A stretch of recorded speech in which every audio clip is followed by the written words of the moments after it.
Hello, parents and kindergartners. It's Miss Maravilla here, and I just wanted to come on here and teach you how to access Zoom. There's two ways to access Zoom. The first one is if you want to use your cell phone, you will need to download the Zoom app. The Zoom app is a blue icon. It's like a baby blue icon with a white video camera. Once I sent the parent square, the class tag, whichever one is the one that you receive, you would just click on the link and it should open our Zoom meeting on your phone. It might ask you for a ID password, but I will send that with the link of our Zoom meeting. The second way, because a lot of parents were asking me how to access it through a computer, I've been researching and I looked up the easiest way to do it on your student's Chromebook, and it's honestly not that complicated and it frees up your phone if that's something that you would like to do. So the first thing you would do to access Zoom, you would log in and you will go into Clever. This is a teacher's Clever, so I might have other apps here that your child does not have, and that's okay. But it should look similar like this. And before I get into what you should do, I just want to highlight this because I'm seeing that not all students are logging into Google Classroom. Google Classroom has a lot of activities that the kindergarten teachers have put together and are updating every day, at least one activity or two, for your child to continue practicing skills at home. So if you go into Google Classroom, your child is already has access to it. We went in there and added all your children. It should look similar to this. There's a language arts section. As you can see, there's quite a bit of activities your child could already access. And no, they do not have to complete them all in one day. They're just there to, maybe they could complete one or two a day or whatever works for you. So there's language arts, there's sight words, letters, and the way you turn it in is by taking a picture of it and just attaching it to a comment. There's some math. These gray ones are scheduled, but I haven't made them public yet. But there is some things they could practice for math, and there's some weather because that's the unit that we were in or are in right now. Another important tab is materials and resources. I went ahead and added some free online math games. I did an ABC Mouse tutorial and information.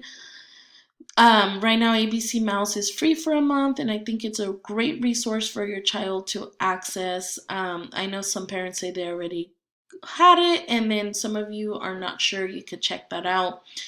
There's Art Hub. It's a free art YouTube channel. Excuse me, that your child could watch and do some art. Go Noodle is just videos to have your child moving and playing along, a nice little break. And then this is probably most important, is all the teachers' contact emails are here. So that's Google Classroom. Make sure you are checking that out. Another thing on Clever that your child could access is Imagine Learning and Smarty-Ants. Those should be in on your child's Clever. I believe Moby Max is another one as well. And then Freckle, I have started assigning math problems and language problems that they could like reading, so they could practice their skills, and it goes advancing as they improve, and it sends me a report so I could see what your child is doing and how I could help them better at home. Okay, so those are some apps they could access, and now how to get to Zoom. So you will go into Clever and you will go down to, I don't know where it is on your child's Clever page, but it says Google Mail and it's an M, a red M. You could go ahead and put a heart on it and it will move it up to your favorites, as you can see it here. And yes, your child has an email. So my plan for Zoom meetings is to eventually, get as many kids possible to log into Zoom and possibly do mini lessons on different content that I was supposed to teach in the classroom or that they were going to receive, and that way I could see their work and I could see their cute faces and they could ask me questions as well. They won't be long, but just, mini lessons. And it'll be nice, so it's still kind of a similar classroom environment. So that's my goal.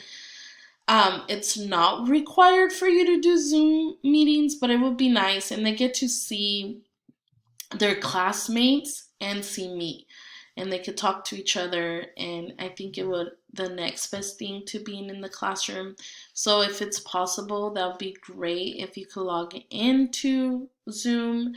And I mean, it's free. And I'm going to try to email you guys. It's in a parent square or a class tag, or even an email your child. So there's 3 different sites or apps that you could access to look for information, and it'll be the same information to all 3.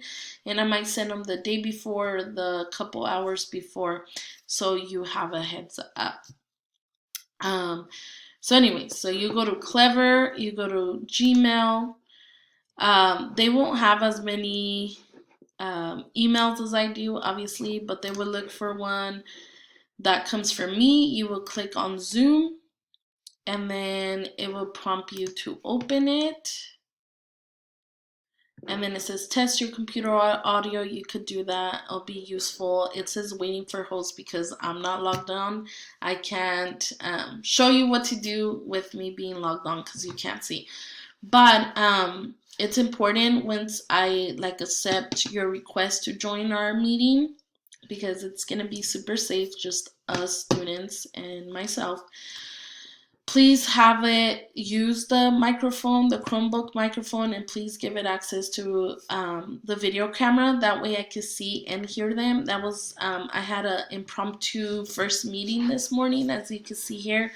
And some of my students were having trouble because they did not choose to give access to it, so I couldn't hear them.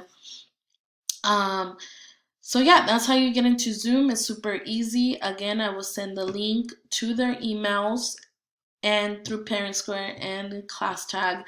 But if you're going to use a Chromebook, it would be the best that you go into their email and they could just click on the link like I did, and then just if there's a password, their Gmail will still be back here that they can look at it and type it in really quick.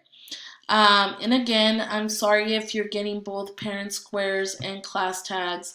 I just have some parents that don't answer to the parent square, so I'm not sure if they're receiving them. So I send a class tag to hopefully get them that way. And I'm also going to send things through your child's emails, just so there's 3 different ways that you could get information. And again, it's going to be the same information. I just want to make sure everyone gets it.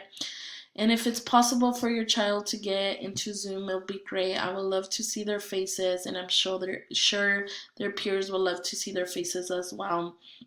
And again, I'm going to try to have different Zoom meetings, some in the morning, some in the afternoon, just so everyone has a chance and is available. And like I said, my goal is to have mini lessons. Maybe if a certain time or date works for everyone, maybe that certain day I'm going to teach something like a mini lesson on maybe math, and the next time maybe language.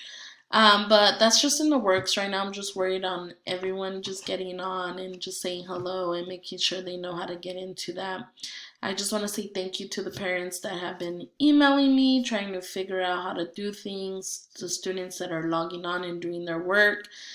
And thank you for working with us. We're learning as you're learning to put everything online and make it as accessible as possible for your kindergartners. But again, if you have any questions, you can email me through your email, through your child's email, send me a parent square, and send me a class tag, and I will get to you as soon as I can. Thank you all, and stay healthy and safe out there. And I hope to see you all soon. Have a great day.